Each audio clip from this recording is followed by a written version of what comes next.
Қайырлы күн, қымбатты достар. Сіздермен бірге мен Салтанат Әбдіғали, бір кітаптың тарихы хабары. Бізде бүгін қонақта жазушы Нұрдәулет Ақыш ағамыз. Аға, хабарымызға қош келдіңіз. Аман есенсіздер ме? Бүгін біз осы Нұрдәулет аға жазып шыққан, көпшілікке кеңінен тараған, оқырмандардың жүрегінен жол тапқан шығарма деп сеніммен айта аламыз. Және де сол оқырмандардың өтініші бойынша Алтынсарин алауы романы жайлы ой бөлісеміз. Нұрдәулет аға, өзіңізге қоятын алғашқы сұрағым, Ыбырай туралы біз жалпылай білгенімізбен, мына романда оқырманның көбі бейхабар деректер мен фактілер жазылған екен. Мысалы, Ыбырайдың балалық шағы біз көз алдымызға елестете алмайтын, оқуға түскен кездегі қиындығы, мектеп ашу мәселесіне келетін болсақ, бізді қазақ даласында Ыбырай Алтынсарин қазақ мектебін ашты, оқулығын жазды деп оқытты. Ал мектепті негізінен 3 жылдан кейін ашқан екен. Оны да осы кітаптан білдік. Осы кейіпкеріңіздің діттеген мақсатына жету жолындағы қиындықтары, оның бір жан күйзелісін шынайы нанымды бейнелеген екенсіз. Бұл жазушылық шеберлік пе, әлде Ыбырайды жан жақты зерттеудің жемісі ме? Рахмет, өте орынды сұрақ. Кез келген жазушы өзінің бір қаһарманын суреттер алдында, тарихи тұлғаны суреттер алдында оны зерттеп алады. Зерттемей кірісу қиын. Менде де сондай шығармашылық әрекет басынан өткіздім. Мен өз басым Ыбырай Алтынсаринді бала кезімнен жақсы көрдім, мектепте оқығаннан. Көптеген жағдайларда сол өзім жеке жүргенде қиялдап, сол ізденіп жүретінмін. Көп жыл ізденістің жемісі. Енді шеберлік деп, енді өзім шебер жазушымын деп айту ыңғайсыз болар. Әркім өз көңіліндегісін жазып шыққаннан кейін өзі бір сол шығарманың патшасы сияқты сезінеді. Бітіргеннен кейін осы бірінші томда менде сондай сезім болды. Қаншалықты шебер екенін білмеймін, бірақ оқырмандардың ықыласына қарағанда маған қойылып жатқан сұрақтар әртүрлі, кейде хаттар жазып жатады. Соған қарағанда шығарма өз деңгейіне, мақсатына жеткен сияқты көрінеді. Рахмет. Ыбырай соқтықпалы соқпақсыз жерде өсті, отаршылдық озбырлықты көрді. Оның айналасында енді мына жаңашылдыққа қарсы адамдар да болды. Соның бірі Ыбырайдың өзін оқытқан кезінде, мына қазақ балаларының оқыту ісінде барын салған Дыньков. Бұл өмірде нақты болған кісі ма, әлде қиялдан шыққан кейіпкер ме? Жақсы. Ыбырайдың мынау Орынбор қаласында алғаш рет ашылған туземдік мектепте оқығаны белгілі. Қырғыз деп айтады ол кезде, қазақ балаларына арналған. Сонда көптеген ұстаздары болған. Соның бірі сіз айтып отырған Дыньков деген орыс мұғалімі.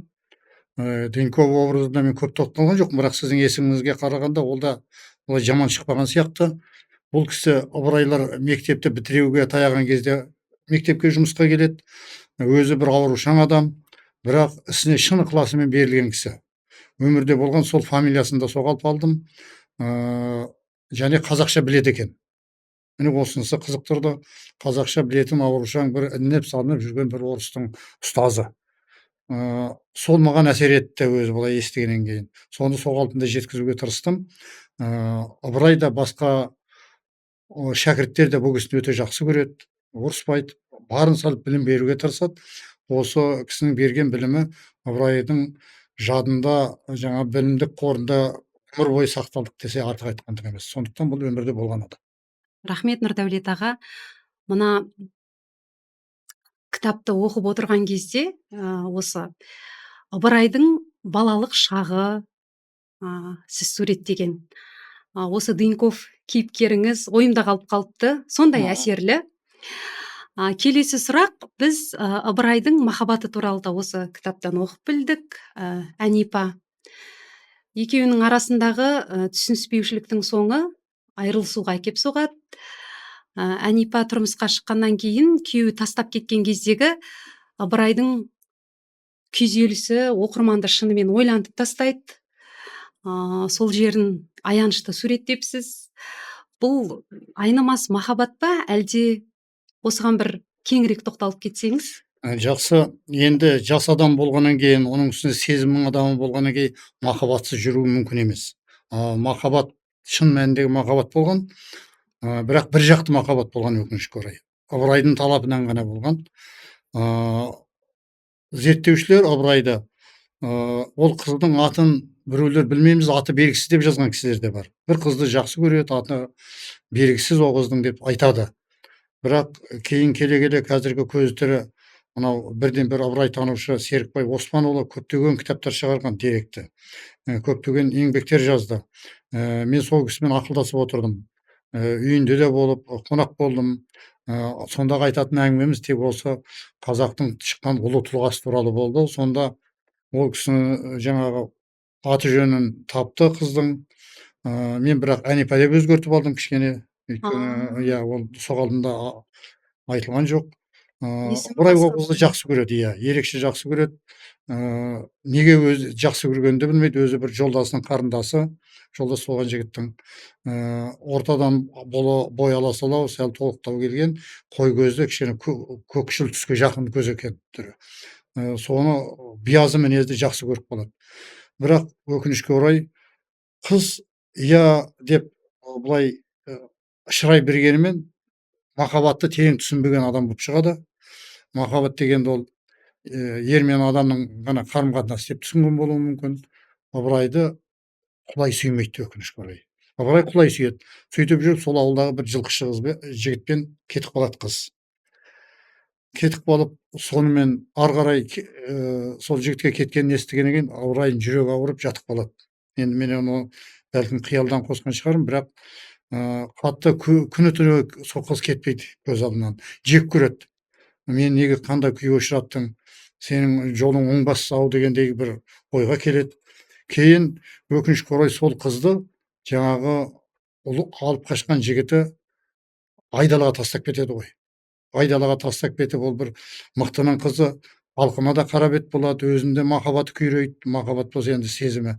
Сөйтіп жергілікті адамдар ана қызды еңіреп далада қамыстың арасында отырған жерінен тауып алады.